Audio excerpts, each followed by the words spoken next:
మాతృదేవోభవ. అక్షులు రెండు గల్గిన మహాఫలమిప్పుడు గల్గే కంచి కామాక్షి. 200 భాగాలుగా సాహిత్యంలో హాస్యం పేరు మీద ఈ కార్యక్రమాన్ని ఆస్వాదిస్తూ ఉన్న ప్రేక్షక శ్రోతృ మహాశయులందరికీ ఒక విజ్ఞప్తి. ఇంతకాలంగా మీరు మాతృప్రార్థన పేరు మీద మా అమ్మగారి గురించి నేను రచించినటువంటి పద్యాలు విన్నారు. ఆవిడ స్వర్గస్థులారై 2 ఏళ్ళు దాటింది. మన సంప్రదాయం ప్రకారం మొదటి ఏడాది చంద్రలోకంలో ఉంటారు అంటారు పోయిన జీవులు. అందుకే మనం అక్కడికి మనకి నెల్లాళ్ళు తేడా అని మాసికాలు పెడతాం. తర్వాత పితృలోకంలో ఉంటారు 2వ సంవత్సరం, అక్కడికి మనకి సంవత్సరం తేడా, అందుకని ఆబ్దికాలు పెడతారు. ఇక ఆ తర్వాత వారి వారి కర్మానుసారం ఏ ఏ లోకాలకి వెళ్ళాలో వాటికి వెడతారు. మళ్ళీ జన్మ ఎత్తేవాళ్ళు ఎత్తుతారు. ఇది మన శాస్త్ర సంప్రదాయం. మా అమ్మ ఖచ్చితంగా బ్రహ్మలోకంలో ఉంటుంది అని నాకు నమ్మకం. అంటే జగన్మాతలో కలిసిపోయింది. అందుకని మాతృ ప్రార్థనని మనం జగన్మాతృ ప్రార్థనగా కొనసాగించుకుంటాం. మా అమ్మకు సంబంధించిన పద్యాలు నా అనుభూతినే వ్యక్తం చేస్తే, ఈ జగన్మాతృ ప్రార్థనకి సంబంధించిన పద్యాలు అందరి అనుభూతుల్ని వ్యక్తం చేస్తే అందరూ ఇళ్లల్లో హాయిగా అమ్మవారి ముందు కూర్చుని పాడుకుందుకు బాగుంటాయి. ఇది మనం ప్రతి 4 భాగాలకి ఒక ప్రార్థనను మారుస్తూ ఉన్నాం. కొంతమంది రాసుకుంటున్నారు చాలా శ్రద్ధగా. అవి ఉపయోగపడతాయి వారి జీవితంలో అనే ఉద్దేశంతో ఈ మార్పు చేస్తూ ఉన్నాను. నిజానికి మాతామే పార్వతీదేవి, పితా దేవో మహేశ్వర, బాంధవా శివభక్తాశ్చ, స్వదేశో భువనత్రయం. ఇది మన సంప్రదాయం చెబుతున్నమాట. మనం ఎదగాలి రోజు రోజుకి. ఇంకా ఈ కుటుంబం, ప్రాంతం, కులం, ఈ భావాల నుంచి విశ్వాత్మ భావనకి ఎదగాలి మనం. ఆ ఎదుగుతూ ఉంటే అందరికీ తల్లి పార్వతీదేవి, అందరికీ తల్లి పరమేశ్వరుడు, 3 లోకాలు మన కుటుంబమే, కాదనుకునేదేముంది. అందుకని ఆ దృష్టితో నేను మొట్టమొదటిగా మీకు అందిస్తున్న ప్రార్థన పద్యం కంచి కామాక్షిదేవిని దర్శించినప్పుడు నాకు కలిగిన అనుభూతిని మీకు అందిస్తున్నాను. అక్షులు 2 గల్గిన మహాఫలమిప్పుడు గల్గే కంచి కామాక్షి. అమ్మ జగన్మాత. అక్షులు 2 గల్గిన మహాఫలమిప్పుడు గల్గే కంచి కామాక్షి. జనుస్సులెన్నైననవు భయమేమి, జనుస్సులెన్నైననవు భయమేమి, నినుంగనుంగనం గల్గిన నినుంగనంగనవు అక్షులు గల్గియుండునటులనతియిమ్ము. అమ్మ నినుంగనంగనవు నక్షులు గల్గియుండునటులనతియిమ్ము. భయంకరము హరియక్షము జీవితము తల్లి, భయంకరము హరియక్షము జీవితము, అయిన అయ్యది నిందరింపజాలుగా. భయంకరము హరియక్షము జీవితము, అయిన అయ్యది నిందరింపజాలుగా. తెలుగు వన్ టీవీ ప్రేక్షక మహాశయులందరికీ సాహిత్యంలో హాస్యం అనే కార్యక్రమంలో స్వాగతం పలుకుతున్నాం. అక్షులు 2 గల్గిన మహాఫలం ఇప్పుడు గల్గే కంచి కామాక్షి. కామాక్షిదేవి, నిన్ను దర్శించాక నాకు అనిపిస్తున్నది ఏమిటంటే, నిజానికి కళ్ళు 2 ఉన్నదానికి ఫలితం ఈనాటికి కలిగింది. ఎన్ని చూడకూడని దృశ్యాలు చూసాం, ఎన్ని వినకూడని మాటలు విన్నాం, ఎన్ని పలకకూడని మాటలు పలుకుతున్నాం. ఈ పాపాలన్నీ పోవాలంటే ఈ కళ్ళతో నిన్ను చూడాలి, ఈ చెవులతో నీ సహస్రనామాలు వినాలి, ఈ నోటితో నీ సహస్రనామాలు పలకాలి. ఈ పాప ప్రక్షాళన దానివల్లే కదా. అందుకని నిజంగా నా అదృష్టం అమ్మా. అంతో ఎంతో కాస్త సంఘంలో పేరు ప్రతిష్టలు కలిగిన వాడిని కావడం వల్ల తొందరగా కూడా దర్శనం ఇప్పించావు తల్లి. తీసుకెళ్ళి దగ్గరుండి చూపించారు పురోహితులు. ఇంతకంటే అదృష్టం ఏమిటి? అక్షులు 2 గల్గిన మహాఫలమిప్పుడు గల్గి కంచి కామాక్షి. జనుస్సులెన్నైననవు భయమేమి. సాధారణంగా మరో జన్మెత్తాలంటే భయపడి ఏదో మోక్షం అనుకుంటాం. అదేమిటో తెలియకుండానే కోరికలన్నీ కోరుతూ ఉంటాం. జన్మ రాకుండా ఎలా ఉంటుంది? కోరికలు ఉన్నాయంటే జన్మ ఖాయం. జన్మ రాకుండా ఉండాలంటే కోరికలనే ఉండకూడదు. మోక్షం కూడా ఒక కోరిక, అది ఉండకూడదు. అసలు ఏమీ కోరకుండా ఉంటే మోక్షం వచ్చినట్టే.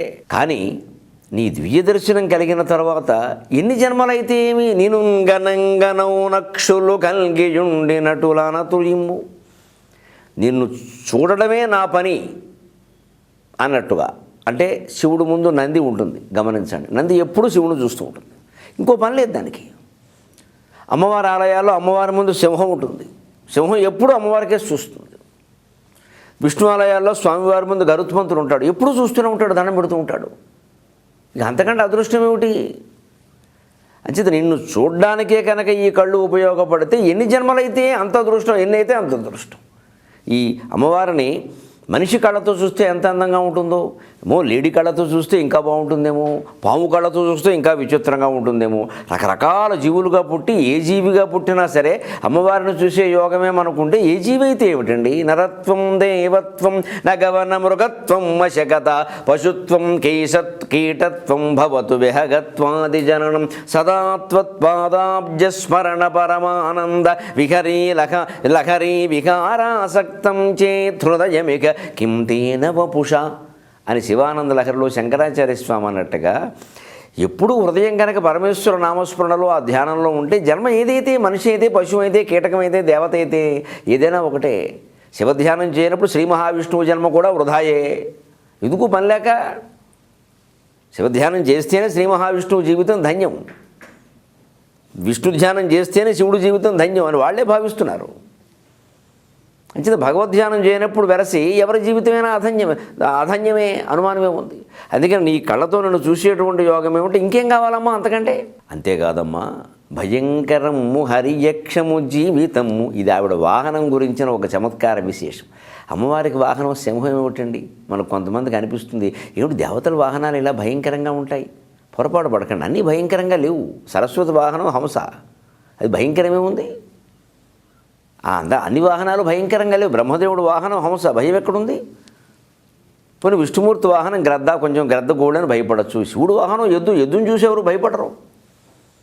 మరి అమ్మవారి వాహనం ఎందుకు సింహం ఉంది? ఆవిడ రాక్షస సంహారం చేసింది. రాక్షసుల్ని చంపాలి అంటే మనం కూడా సమాజంలో సింహాల్లా ఉండాలని చెప్పడం కోసం, ఒరే సింహాన్ని అధిరోహించే ధైర్యం లేకపోతే దుర్మార్గులైన రాక్షసులను నువ్వు ఎదుర్కోలేవురా, సింహంలా ఉండరా, భారతీయుడైన ప్రతివాడు సింహంలా ఉండాలిరా అని చెప్పడం కోసం ఆవిడ సింహాన్ని అధిరోహించింది. అంతేగాని భయంకరమైన వాహనాలు ఎక్కువ పని లేకుండా. నిజంగా దాని మీద ఒక విశేషం ఏమిటి? అవునమ్మా, నా జీవితం భయంకరం హరియక్షం, భయంకరమైన సింహంలాగే ఉందమ్మా, భయపడుతోంది. మాటిమాటికి పంజా ఎత్తడం, గోడు చాపడం, భయపడి మింగేస్తానన్నాం. ప్రతిరోజు ఓ బాధ. పెళ్ళయి పిల్లలు కూడా పుట్టేసరికి ఆ బాధలు రెట్టింపు అవుతున్నాయి అందరికీ. అందుకే అయినా సరే అయ్యేది నిందరింపజాలుగా సింహం అయిందని నేను భయపడడం లేదమ్మా. సింహం అయితేనే కదా నువ్వు వాహనం మీద ఎక్కుతావు. నువ్వు అధిరోహించేటువంటి వాహనంగా నా జీవితం ఉండగలిగితే అది భయంకరమైన నాకేం అభ్యంతరం లేదు. ఇంత గొప్ప ప్రార్థన ఇది. అక్షులు రెండు గల్గిన మహాఫలమిప్పుడు గల్గే కంచి కామాక్షి జనుస్సులెన్నైననౌ భయమేమి, జనుస్సులెన్నైననౌ భయమేమి, నింగనుంగనౌ నక్షులు గల్గియుండినటులనతియిమ్ము, భయంకరము హరియక్షము జీవితము అయిన అయ్యది నిందరింపజాలుగా. అందులోంచి మనం 229వ భాగానికి అవసరమైనటువంటి చమత్కార శ్లోకం. రభణోనతు రావణక. కాళిదాసు గురించినటువంటి ఒక కథలో చెబుతారు ఈ విషయాన్ని. ఏదో కాళిదాసు మన ఒక గురువు, కమ్రుడు అనేటువంటి గురువు విద్యాధరి అనేటువంటి రాజకుమార్తెని పెళ్లి చేసుకోమని అడిగితే ఆవిడ కాదంటే గురువుగారు కదా అని గౌరవంతో, అప్పటికే పెళ్ళి పిల్లలు ఉన్నవాడు, అధర్మం అని కాదంటే ఆయన కక్ష కట్టి ఒక గొడ్లు కాచుకునేవాడిని తీసుకొచ్చి అమ్మాయికి పెళ్లి చేయాలని నిర్ణయించుకొని ఈ కాళిదాసు గొల్లవాడు వేషంలో ఎక్కడో అమాయకంగా తాను కూర్చున్న చెట్టు కొమ్మని తానే నరుక్కునే విధంగా ఉంటే ఇంత బుద్ధి లేనివాడు అయితేనే ఆ అమ్మాయికి బుద్ధి వస్తుందని కక్ష కోసం గురువు గారే స్వయంగా ఈ పని చేశాడని ఒక కథ. సరే, ఇది నిజమైనా కాకపోయినా అటువంటి వాళ్ళు ఉన్నారు కాబట్టి ఇది నిజమే కావచ్చు. ఏదైనా అందులో ఒక చమత్కారం ఏమిటంటే, ఇతనికి గొల్లవాడికి పండితుడి వేషం వేసినప్పుడు ఏదో తలపాగా చుట్టాడు, తలపాకలు చుట్టిన భట్టులెలా అని కండువా వేసిన వాళ్ళంతా కావ్యాలు చెప్పగలుగుతారా? కండువా అంటే బజార్లో దొరుకుతుంది, కొనుక్కుని వేసుకుంటాం, కావ్యం చెప్పడం ఎలాగా? కానీ ఇవాళకి కూడా మనం చూస్తున్నాం, కండువా వేస్తే చాలు పండితుడు అనే భ్రమ ఒకటి ఉంది, జనానికి ఉంది. ఆయనకి లేదా భ్రమ, ఆయన ఏ పాటి పండితుడు ఆయనకి తెలుసు, కానీ జనం ఆయన చూసి భ్రమపడతారు. అంత అలా ఉన్నారంటే దైవానుగ్రహం అనేవాళ్ళు చాలామంది ఉన్నారు. ఏమీ అనుగ్రహం లేదు, వీడు శనిగ్రహం అని తెలిసినా సరే దైవానుగ్రహం అనేవాళ్ళు చాలామంది ఉన్నారు. అందుకని మోసం చేసేవాళ్ళు కూడా ఉంటారు సహజంగా. మోసపోవడానికి మనం కాళ్ళు చాపేసి చేతులు చాపేసి సిద్ధంగా ఉన్నప్పుడు, చేతులు కట్టుకుని కాళ్ళు చాపేసి సిద్ధంగా ఉన్నప్పుడు మోసం చేసేవాడు ఎప్పుడు ఉంటారండి. అందుకని అతనికి ఆ వేషం వేసినప్పుడు రాజ్యసభలో ప్రవేశించాట. వీడికి సూచన ఇచ్చాట కమ్మురుడు, ఒరే నువ్వు నోరెత్తే చంపేస్తాను రబ్బా, నీకు రాజు కూతురునిచ్చి పెళ్లి చేస్తాను, పల్లకి ఎక్కిస్తాను. వాడికి రాజు కూతురు కంటే ఈ పల్లకి ఇష్టం. నేను పల్లకి ఎక్కాలంటే నువ్వు నోరు విప్పకూడదు అన్నాడు. తీరా రాజభవనంలో ప్రవేశించడానికి అక్కడే రకరకాల పౌరాణిక చిత్రాలన్నీ ఉన్నాయి. అందులో దశకంఠ రావణుడు ఇలాగా నిలబడి మోకాళ్ళ మీద కూర్చుని కైలాస పర్వతాన్ని అతిరోగా పైన ఇలా లేపేస్తున్నటువంటి దృశ్యం ఒకటి ఉంది. అది చూడగానే వీడు చిన్నప్పుడు తోలు బొమ్మలాట్లో 10 తలకాయలు ఉన్న రావణాసురుని చూసిన భావన గుర్తొచ్చింది ఇవాళ వాడికి. రావణ అన్నట్టు వెంటనే రావణ అన్నం చేతకాక లేని ఒత్తులు పెట్టడం, ఉన్న ఒత్తులు తీసేయడం ఇవి చదువు రాని వాళ్ళ లక్షణాలు. చదువు ఉన్నవాళ్ళు ఈ పని చేస్తున్నారు అంటే చదువుకోలేదని లెక్క. అంచేత ఉచ్చారణ సరిగ్గా నేర్చుకోవాలి అనేసరికి అందరూ కంగారు పడిపోయారు. ఇదేడు రావణ అంటున్నాడు రావణాసురుని పట్టుకుని, రావణ అన్నం చేతకాని వాడేమో రాజకుమారికి భర్త, ఇలాంటి వాడిని తీసుకొచ్చాడు ఏమిటినా అని అంటుంటే మరి గురువు గారు ఏదో రకంగా కమ్ముకు రావాలిగా, బయటపడకూడదుగా చేసిన మోసం. అందుకని ఆయన లేదు ఆయన మహాపండితుడు, ఏం చెప్పినా కూడా అందులో విశేషం ఉంటుంది. మీకు అర్థం కావట్లేదు ఆ విషయం. ఆయన ఉద్దేశం ఏమిటంటే కుంభకర్ణే భకారోస్తి విభీషణే, కుంభకర్ణే భకారోస్తి విభీషణే, జ్యేష్ఠేపి చ భకారోస్తు రావణో నతు రావణక. సమర్థించాడండి. విచిత్రమైనటువంటి తెలివితేడాడు. సరే ఇంత గొప్ప గురువు దొరకడం ఆవిడ అదృష్టం. ఏమి సమర్థన మళ్ళీ మాట్లాడలేడు ఆవిడ. ఇంకా ఏం లేదండి, మా పండితుల వారు మాకు మంచి మిత్రుడు, ఆయన హృదయం నాకు తెలుసు, ఆయన ఏదో మౌనవ్రతంలో ఉన్నాడు కానీ ఏదో అనేశాడు, ఆత్రం ఆపుకోలేక ఆ ఉత్సాహం, ఆయన భావోద్వేగం అటువంటిది, మిగిలింది నన్ను చెప్పమని ఆదేశించారు వారు. నేను చెబుతున్నా, రావణుడు, కుంభకర్ణుడు, విభీషణుడు అని 3 అన్నదమ్ములు కదా. కుంభకర్ణుడిలో భకారం ఉంది, విభీషణుల్లో కూడా భకారం భీకారంగా ఉంది. మరి 2 తమ్ముళ్ళ పేర్లలో భకారం ఉన్నప్పుడు అన్నగారి పేరులో ఉండద్దా అన్నాడు. ఇది తప్పనిసరైన తర్కం. ఎందుకంటే మీరు ఈవేళ అన్నదమ్ములు ఎక్కడైనా 2 ఉన్నప్పుడు చూడండి, ఒకరికి రమేష్ పెడితే ఇంకొకరికి సురేష్ పెడతారు ఖచ్చితంగా. రమేష్ పెడితే రెండో వాడికి రామలింగేశ్వర శర్మని పెట్టరు. ఒకరికి ఒక వెంకట శర్మ అని పెడితే ఇంకొకరికి ఏదో సంకట శర్మ అని పెడతారు. మొత్తమే కలుస్తుంది. పెద్దమ్మాయి పుట్టింది అనిత అని పెట్టారు, రెండో అమ్మాయికి వనిత అని పెడతారు. కలవాలని చూస్తారు సహజంగా. మొదటి అమ్మాయికి శృతి అని పెడితే రెండో అమ్మాయికి లయ అని పెడతారు. అలా చూస్తారుగా. మరి అటువంటిప్పుడు ఏం ఈ ఆచారం అప్పుడు ఉండకూడదా? విభీషణుల్లో బాగుందా, కుంభకర్ణుల్లో బాగుందా, మరి రావణాసురుల్లో ఎందుకు ఉండదు? అందుకని ఆయన అసలు పేరు రావణ, మీరు పొరపాటున రావణ అంటున్నారనేది మా కవి గారి చమత్కారం అనగానే చప్పట్లు కొట్టేశారు బ్రహ్మాండంగా. ఇది చెప్పేవాడు ఉంటే అజ్ఞానులు బాగా ఉంటారు. ఇది రావణో నతు రావణక కుంభకర్ణే భకారోస్తి విభీషణే జ్యేష్ఠేపి చ భకారోస్తు. అలా ఉన్నప్పుడు జ్యేష్ఠుల్లో కూడా భకారం ఉండాలిగా. రావణో నతు రావణక. అంచేత రావణాసురుడు అనడం తప్పు, రావణుడు అనడమే సరైన మాట అన్నాడు. ఇది చమత్కారం. అలాగే ఈ వారం ఒక మంచి చమత్కారమైన పద్యం. ఇవాళ మరి ఎవరికి బయట కనపడడం లేదు. అంతా టీషర్ట్లు జీన్స్ ప్యాంట్లోకి వచ్చేసారు ఆడవాళ్ళు కూడా. ఇదివరకు ఏదో పంజాబీ వేషం అని వేసేవారు. సరే అప్పుడు మా సంప్రదాయ పండితులు ఎప్పుడూ మా మొహాలు ఎలా ఉంటాయంటే కొత్తది ఏదొచ్చినా మా వాళ్ళు వ్యతిరేకిస్తూనే ఉంటారు. వాళ్ళకి ఎంతసేపు వాళ్ళలాగే ఉండాలి, ముక్కుపోవడం పీల్చుకుంటుంది. మళ్ళీ ఇంత సంప్రదాయాన్ని సమర్థించే పండితులు ముక్కుపోవడం పీలుస్తారు. నాకు ఆశ్చర్యంగా ఉంటుంది. అది ఆరోగ్యమా ఆనందమా? ఏమీ లేదండి. లోకం ఏమిటంటే వాళ్ళు వీళ్ళు అని కాదు, నిష్కల్మషంగా చెబుతున్నాను. అద్వైత హృదయంతో మనం చేసేది మంచిది అనిపిస్తుంది, ఎదుటివాడు చేసేది తప్పు అనిపిస్తుంది. ఆ పెద్దవాళ్ళ ఆలోచనలు కూడా కొంచెం మారాలి. వచ్చిన ప్రతి మార్పు చెడ్డది కాదు, కాలానుగుణంగా కొన్ని మార్పులు వస్తాయి. ఏదో పూర్వం కింద కూర్చుని అన్నాలు తినేవాళ్ళం, ఇప్పుడు కుదరట్లేదు. వడ్డించేవాళ్ళు లేరు అసలు, బలమే తింటున్నారు. బఫే డిన్నర్ ఏం ప్రమాదం ఏమొచ్చింది? కొంపలు అంటుకున్నాయా? నాకైతే బఫే డిన్నర్ సుఖంగా ఉంటుంది. ఎందుకంటే నాకు కావాల్సింది ఏదో నేను తినచ్చు, ఎవడో ఇబ్బంది పెట్టడు. ఈ ఊరికే వడ్డాన్లో భోజనాలన్నాం, వద్దన్న వేసేస్తారు, అన్నీ పారేయడం. ఇవి ఇలా వడ్డించిన వాళ్ళే ఎకరాలు అమ్మేసుకుని వాళ్ళే భిక్షాటం చేసుకుంటున్నారు.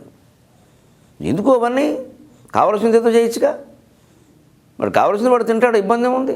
పైగా 1000 మంది వచ్చినా ఈవేళ ఆందోళన లేదు. ఎందుకంటే ఓ చోట పెట్టేస్తారు, వాళ్ళకి ఏదో డబ్బు ఇస్తారు, వాళ్ళు చూసుకుంటారు. యజమానులు కూడా హాయిగా వాళ్ళతో పాటు భోజనం చేస్తున్నారు, సుఖంగా ఉన్నారు, కబుర్లు చెప్పుకుంటూ. ఏం ఆనందం ఇందులో? ఓ హడావుడు పడిపోయి తొడతొక్కుడు పడిపోయి కన్యాదాతకి బీపీను, కన్యాదాత భార్యకి గుండెపోటు వచ్చేయాలా? అయితే ప్రతి ప్రాచీనాచారాన్ని మొండిగా సమర్థించడం, కాస్త నవీన వయసుకి వ్యతిరేకించడం, ఇది ఒక రకమైన కొత్త మూర్ఖత్వం. నిజానికి పరికిణి ఓణీలతో పాటు చీరకట్టుతో పాటు పంజాబీ వరకు కూడా పర్వాలేదండి. అది భారతీయమైన వేషం. పైగా అందులో ఇంకా నన్ను అడిగితే కవరేజ్ ఎక్కువ, పంజాబీ డ్రెస్. కానీ ఇప్పుడు కొంచెం ప్రమాదకరమైన వేషం ఏమొచ్చిందంటే జీన్సు టీషర్ట్ వచ్చింది. మంచిది, ఆధునికత మంచిదే, కానీ ఇంకా అతి తీవ్రం మంచిది కాదు. దీనివల్ల ప్రదర్శన జరిగిపోతుంది. అమ్మాయిలు ఒక్కసారి ఆలోచించండి. మా అమ్మాయిలుగా భావించి చెబుతున్న తండ్రి అని లాంటి వాడు చెప్పాలి కాబట్టి, అందమైనటువంటి అవయవాలు పొందిగ్గా బిగువుగా కనపడుతుంటే కుర్రాడు ఎవడన్నా ఊరుకోగలడండి? అక్కడి నుంచి వాడు కూడా పడ్డాడు, వీడు ఏదో అన్నాడు, ఎందుకు చేయడు? అసలు మనం ఎందుకు ప్రదర్శించాలి? నా హక్కు అంటే ఏం చెబుతారమ్మా? అది వాడి హక్కు. అన్యాయానికి హక్కు ఉంటుందా? మనమేమో శుభ్రంగా అవయవాలు విప్పుకుని ఇష్టం వచ్చినట్టు తిరుగుతూ, పైగా ఇక్కడ మంచి ఈ ఖాళీలు కనపడేలాగా ఇంకా కటింగులు చేయించుకుని ఇల్లాళ్ళండి, పెళ్ళైన వాళ్ళు, వీళ్ళ దుంపదగా పెళ్ళైన వాళ్ళు, 40 ఏళ్ల వాళ్ళు, ముందేమో పావు కటింగ్, వెనకాల అర కటింగ్. ఎవరికి ప్రదర్శనలు? అందుకని దాని మీదే ఏదో పూర్వం ఏదో పైట లాగితే ఏదో అనేవారు. ఇప్పుడు లాగడానికి పైట ఎక్కడుంది? పైట ఎక్కడుండే పై పైకి జనుచుండే పడుచు వాడి గుండె పగులుచుండే. మరి కుర్రాడు, వాడికి నిండా 20 ఏళ్ళు లేవు, వాడు సినిమాలు చూస్తున్నాడు, టీవీలు చూస్తున్నాడు, వాడు హృదయం పెద్ద శ్రీరామచంద్రమూర్తిలా వశిష్ఠ మహర్షిలా ఆలోచించాలంటే వాడి వల్ల అవుతుందండి? సమాజాన్ని మనం దృష్టిలో పెట్టుకుని మన పద్ధతి మనం మార్చుకోవద్దా? ఈ మాట ఎవరన్నా చెబితే నేరస్తులా? మీద పడి కరిచేయడం ఆడవాళ్ళు. నన్ను గర్వణ చూస్తాను నేను? ఆలోచన చేయాలి. కనీసం ఏం చేస్తున్నాము, ఎలా బతుకుతున్నాము, సమాజం ఎలా ఉంది, దాన్ని బట్టి తీసుకోవాల్సిన జాగ్రత్తలు. అతి ప్రాచీనమైన వాదన ఎంత తప్పు, ఈ అతి నవీనమైన వాదన కూడా అంతే తప్పు. అసలు మన భారతీయ సంస్కృతి సమన్వయ సంస్కృతి. మంచి చెడ్డ ఏమిటో గీత గీసి విచక్షణ చేసి తెలుసుకోవాలి మనం. ఒక చిన్న గీత ఉంటుందని, చాలా స్వల్పమైన రేఖ లాంటిది, శృంగారానికి అశ్లీలానికి మధ్యలో. ఆ గీత చెరిగిపోతే అశ్లీలమైపోతుంది. ఆ గీత ఉండాలి. గీత ఉండాలి కదని ఇక్కడ బండ పెద్ద చైనా గోడ ఒకటి కట్టేసి ఈ శృంగారం మాట్లాడద్దంలో అంతకంటే మూర్ఖత్వం. అది మాట్లాడాలి, తప్పదు. దాన్ని సున్నితంగా సరదాగా అందుకోవాలి. శ్రావణ మాసంలో శనగలు మూటగట్టి దాచుకున్నట్టుగా వధూమణి కన్య తన కోరికలను దాచుకోవాలి. అలాగా పెళ్ళయిన తర్వాత శోభనం వేళ ఆ పెళ్లి కొడుకు ముందు విప్పాలి ఈ కోరికల మూట. అప్పుడు సరదాగా సరాగమయంగా సరిగమ పదనిసా అన్నట్టుగా సంసారం సాగుతుంది. అందుకని బజార్లో విప్పుతాం, ఆయన రేగిపోళ్ళా. అది ఆ అతి కాకుండా ఆ రతి సౌఖ్యం అనేది నిజంగా పొందాలి అంటే పైట ఎక్కడుండే పై పైకి జనుచుండే పడుచు వాడి గుండె పగులుచుండే చీర కట్టుకొండు క్షేమముగా నుండు కూడబడకయుండు కుర్రదండు అని ఒక అవధానంలో చెప్పాను నేను. చీర కట్టుకోండి శుభ్రంగానే. ఎందుకు కూడబడతారండి? నిజంగా కుర్రాన్ని కూడా మీరు పరిశీలించండి. వాళ్ళు ఎవరన్నా చీర కట్టుకుని బొట్టు పెట్టుకుని ఒక పద్ధతిగా ఉన్న అమ్మాయిలను వాళ్ళు ఏమనరు. వీళ్ళు ఇష్టం వచ్చినట్టు ఎగేసుకుని దిగేసుకుని, పైగా ఇంకా విచిత్రం, నన్ను మన్నించండి, ఇక్కడ ఏవో రాసుకోవడం, ఇక్కడ కిస్మి అని, లవ్ మీ అని, ఇక అలాంటివి వేసుకుంటున్నారు పని కట్టుకుని. వాడు ఊరుకుంటాడండి కిస్మి అన్నాక? మీరే చెబుతున్నారు కదా. అప్పుడు మళ్ళీ నాకు ఇష్టమైన వాడు అంటే అయితే కిస్మి కిందో బోర్డు పెట్టాను, నాకు ఇష్టమైతేనే రానుడు కూడా బోర్డు పెడితే సరిపోతుంది. ఇది సాధ్యమేనా? అసలు ఆ టీషర్ట్లు ఏమిటి, వాటి మీద ఆ నినాదాలు ఏమిటి? ఎవరు మన్మధులు జెండాలా ఇవి? ఈ దౌర్భాగ్యం తప్పితే తప్ప అనేక రకాలుగా జరుగుతున్నటువంటి మనం అశ్లీలాలు, అత్యాచారాలు, అఘోరాలు అవి తగ్గమండి. ఎన్ని వాదనలు చేయండి, అవి జరిగేది కాదు. ఎవరు మనిషికో పోలీసుని పెడతారండి? సాధ్యమా? పోలీసులు కూడా వ్యామోహ పెట్టే దశలో ఉన్నాయి వీళ్ళ వేషాలు. బీటు కానిస్టేబుల్ బీటేసే స్థితికి వచ్చాడు ఇవాళ. ఎవరిని అంటారు మీరు? అందుకని మనమే నేర్చుకుని ఒక సంప్రదాయ పద్ధతి అని ఎందుకు పెట్టారు? చక్కగా చీరలో శుభ్రంగా అవయవాలన్నిటికీ గాలి తగులుతుంది. అలాగని ఏదో పూర్తిగా కమ్మేసినట్టుగా ఉండదు. కొంత మెడ దగ్గర వెసులుబాటు ఉంటుంది, నడుము దగ్గర ఉంటుంది, పాదాల దగ్గర ఉంటుంది, హాయిగా ఉంటుంది. అనేక రకాల సౌకర్యం ఇంకా వివరాల్లోకి వెడితే బాగుండదు. కానీ మన వేషం మన వేషమే, భారతీయమైన వేషం, అందున తెలుగు వేషం, ఋషులు ఏర్పాటు చేసిన సంప్రదాయం అది. దాన్ని కాపాడుకోవాలి మనం. పైట ఎక్కడుండే పై పైకి జనుచుండే పడుచు వాడి గుండె పగులుచుండే చీర కట్టుకొండు క్షేమముగా నుండు కూడబడకయుండు కుర్రదండు ఆ కుర్రదండు కూడా పడకుండా ఉండాలి అంటే జాగ్రత్త పడాలి. ఇక్కడే ఒక్క అనుమానానికి నేను సమాధానం చెబుతాను. ఏమండి, పూర్వకాలం కూడా అత్యాచారాలు జరిగాయి కదా. ద్రౌపదిని గురించి సైంధవుడు ప్రయత్నం చేశాడు. అదే ద్రౌపది గురించి కీచకుడు నానాయాతన పెట్టాడు. వాడు పడ్డాడు, ఈవిని పెట్టాడు. ఏమి సీతాదేవి ఏ టీషర్ట్ వేసుకుందని రావణాసురుడు ఎత్తుకుపోయాడు. మరి ఇవన్నీ ఉన్నాయి కదా. నిజమే, ఎంతమంది ఉన్నారు గమనించండి. ఆ కాలంలో ఎంతమంది ఉన్నారు. ఇవాళ ఎన్ని వార్తలు వస్తున్నాయి. రోజు జిల్లా అనుబంధం మీరు ఏ పత్రిక తిరగేయండి, 2 ఖాయం. 2 అక్రమ సంబంధాలు, 2 అత్యాచారాలు. రోజు ఒక పత్రికలో 10 పత్రికలు, 10 4 40. పైగా అధికారికమైన సమాచారం 2014 సంవత్సరంలో గంటకి 3 అత్యాచారాలు జరిగాయి. గంటకి 3. మొత్తం సంవత్సరం అంతా లెక్క పెడితే గంటకి 3 జరిగాయి. ఇది ఒక్కటే కారణం కాదు ఇప్పుడు. కానీ మన తప్పు మనం సరి చేసుకోవాలా వద్దా? కేవలం వేషం పవిత్రంగా ఉన్నా కూడా వాడు బుద్ధి ఉండేవాడు ఉంటాడు, తక్కువ మంది ఉంటాడు. వాళ్ళకి వేసే శిక్షలు పడతాయి, తప్పనిసరిగా ఉంటుంది. దానికోసం అందరూ ఉద్యమిస్తారు, ఏం పర్వాలేదు. ప్రభుత్వం సిద్ధం, కొత్తగా చట్టాలు పెట్టారు. అంచేత వాటి కోసం పోరాడేటువంటి మహిళా సంఘాల వాళ్ళు ఉంటారే, కన్న పిల్లల్ని పీక పిసికి గొంతుల్లో బారేస్తున్న తల్లులకు వ్యతిరేకంగా కూడా ఈ మహిళా సంఘాలే పోరాడాలి. వారు పోరాడారండి దాని గురించి. ఆడవాళ్ళు ఎంత అన్యాయం చేసినా సమర్థిస్తారు. ఏమీ ఎరగని అమెరికాలో ఉన్న ఆడపడుచు మీద కేసెట్టేస్తోంది కొత్తగా వచ్చిన అమ్మాయి. అమెరికాలో ఉన్న ఆడపడుచు అవం శుభం ఎరగదా పిల్ల ఎక్కడ ఉంది. అది వదిన గారు అత్తగారు నన్ను ఏడిపించారు. గృహహింస అసలు గృహంలో లేదు ఆవిడ. ఈవేళ అత్తగారు ఏడిపించండి అంటే అసలు సగం అబద్ధం అండి. సగం కాదు, 90% అబద్ధం. అత్తగారి వల్ల కోడలు బాధపడింది అంటే 90% అబద్ధం. ఎందుకంటే 90% కోడళ్ళు ఎవడు అత్తారితో ఉండలేదు. అసలు ముగ్గురితో శుభ్రంగా పెళ్లి కాకముందే న్యూక్లియర్ ఫ్యామిలీ అని పెట్టి పెళ్ళి అవగానే విడదీసి పట్టుకెళ్ళిపోతున్నారు. అత్తగారు ఈవిని బాధ పెట్టే అవకాశం ఎక్కడదండి. అసలు ఎంత అబద్ధాలండి ఇవి. ఏమీ లేదు. కావాలని కూడా జరుగుతున్న మోసాలు ఏమిటంటే డబ్బున్న కుర్రాడికి వాలేసి పెళ్లి చేసుకుని 6 నెలలు కాగానే వాడి మీద కేసు పెట్టి వాడి ఆస్తి సగం లాగేసి వీడికి కావాల్సిన వాళ్ళతో వీడు వెళ్ళిపోతున్నారండి. జరుగుతున్న మహిళా సంఘాలు గొడవ చేయమన్నది దీని గురించి చెయ్యరు. అంటే మహిళా సంఘాలు మహిళల కోసమే ఉంటాయి, కార్మిక సంఘాలు కార్మికుల కోసమే ఉంటాయి, బ్రాహ్మణ సంఘాలు బ్రాహ్మణుల కోసం ఉంటాయి, రెడ్డి సంఘాలు రెడ్ల కోసం. మనిషి కోసం సంఘమే ఇది, ధర్మం కోసం సంఘమే ఇది. అంచేత మనం పెట్టవలసింది ధర్మ సంరక్షణ సంఘం. ఆ సంఘం ఈ సంఘం కాదు. ఏది ధర్మమో అది మాట్లాడతాం, ఏది ధర్మమో దానికోసం పోట్లాడతాం. ఆ అధర్మం చేసింది ఆడదైనా మగవాడైనా ఏ కులం వాడైనా చీల్చి చెండాడతాం. ధర్మానికి అధర్మానికి ఓ లెక్క ఉంది. అలా చూసుకుంటే విలువలు నిలబడతాయి. లోకు కడితే ఏదైనా లోకువే. అందుకే ఓ లోకు సమస్య ఏమిటి అంటే పెరట్లో వైద్యం పెళ్ళాం సైద్యం అన్నారు. పెరట్లో వైద్యం పెళ్ళాం సైద్యం అన్నారు. కొన్ని లోకుడు జీవితంలో ఎలా ఉంటాయంటే పెరట్లో వైద్యం. మన పూర్వం ఆయుర్వేద వైద్యులు వాళ్ళు వైద్యం ఎక్కువ చేసేవారు కాదు. ఏదో కాస్త ఏమంటే అరగట్లేదండి, ఏమిటండి అరిగేది, 4 జీలకర్రపాయలు వేసుకోండి అరుగుతుంది. నిజమే, మరి జీలకర్రపాయలు తినండి అరుగుతుంది. రాత్రి అన్నం తిన్నాక 4 జీలకర్రపాయలు నోట్లో వేసుకుని అరుగుతుంది. ఇంకా అద్భుతం. ఇన్ని ధనియాలు మధ్యాహ్నం, ఇన్ని ధనియాలు, ఇంత జీలకర్ర రాత్రి తింటే షుగర్ రాదు, జీవితం రాదు. నేను చేస్తూ చెబుతున్నాను. శుభ్రంగా 25 ఏళ్ళ కుర్రాళ్ళందరూ ఎప్పటి నుంచే మధ్యాహ్నం ఇన్ని ధనియాలు, ఇన్ని ఊరికి దాని మళ్ళీ నువ్వు ఏం పొడిని చేయొద్దు, ఏమి చేయదు, ఉట్టిన 4 ధనియాలు ఒక్కపొడి బదులు రాత్రి ఎన్ని జీలకర్ర, లేదా పోనీ అటు ఇటు అయినా పర్వాలా, మొత్తం మీద మధ్యాహ్నం ఎన్ని సాయంత్రం ఎన్ని వేసుకుంటే జీవితంలో షుగర్ రాదు. చిన్న వైద్యాలు చాలా ఉన్నాయి, కానీ పెరట్లో వైద్యాలు పనికిరావు మనకి. అలాగే పెళ్ళంతో సైద్యం అన్నారు. వ్యవసాయం చేసేవాడికి భార్య కూడా వచ్చి పాపం సద్దన్నం పట్టుకొచ్చి అక్కడ వాడితో సమానంగా కష్టపడి కలుపు తీసి మొక్కలన్నీ బాగు చేసి నీళ్లు పెట్టి కలుపు తీత చేసి గట్లెంకలేసి మొత్తం అన్నీ చేసినా సరే చేకేం చేస్తావు మన పొలం అన్నట్టుగా మాట్లాడతాట. అదే వేరే ఆడదెవతో వచ్చి కూలి పని కింద వస్తే దానికి అడిగినంత జీతం ఇస్తాట. అప్పుడే వచ్చింది సామెత, పెరట్లో వైద్యం పెళ్ళంతో సైద్యం అని. అలాగే మన మనుషుల్ని మనం లోకు కట్టద్దు, మన నాగరికతను మనం లోకు కట్టద్దు. భార్య సేద్యం చేసింది అంటే భర్తతో సమానంగా, భర్త తనతో సమానంగా ఆవిడని ప్రేమించి గౌరవించాలి. అప్పుడు అది అలాగే పెరట్లో వైద్యం. ఊరికి డాక్టర్లకి ఆ టెస్టు ఈ టెస్టు అని చెప్పేసి వేలకు తగలబోసే కంటే ఇంట్లో ఉండే మిరియాలు, ధనియాలు, జీలకర్ర, ఈ ఇంగువ మొదలైన వాటితో నిమ్మకాయ తేనె పొద్దున్న నిమ్మరసంలో తేనె కలిపి పుచ్చుకుంటే అసలు డాక్టర్ దగ్గరికి జీవితంలో వెళ్ళే పని రాదు. అసలు ఇంత గొప్ప పెరటి వైద్యాలు మనకు ఉన్నాయి. ఈ చమత్కారమైనటువంటి సామెతలు పద్యాల ద్వారా మనం హాయిగా వాటిని ఆస్వాదిద్దాం, అనుభవిద్దాం. ఏది ధర్మం కోసం చెబుతూ ఉంటాం. దయచేసి ఏ వర్గాల వారు మనసులో పెట్టుకుని అనవసరంగా మమ్మల్ని అన్నారు అనుకోవద్దు. ధర్మం చెప్పడమే మా పద్ధతి కాబట్టి చెబుతున్నాం. మళ్ళీ ఈ వారం కలుద్దాం. మరిన్ని చమత్కారమైనటువంటి పద్యాలతో సామాజిక సంక్షేమం కోసం మనం హాస్య రసాన్ని గుప్పిద్దాం. సెలవు.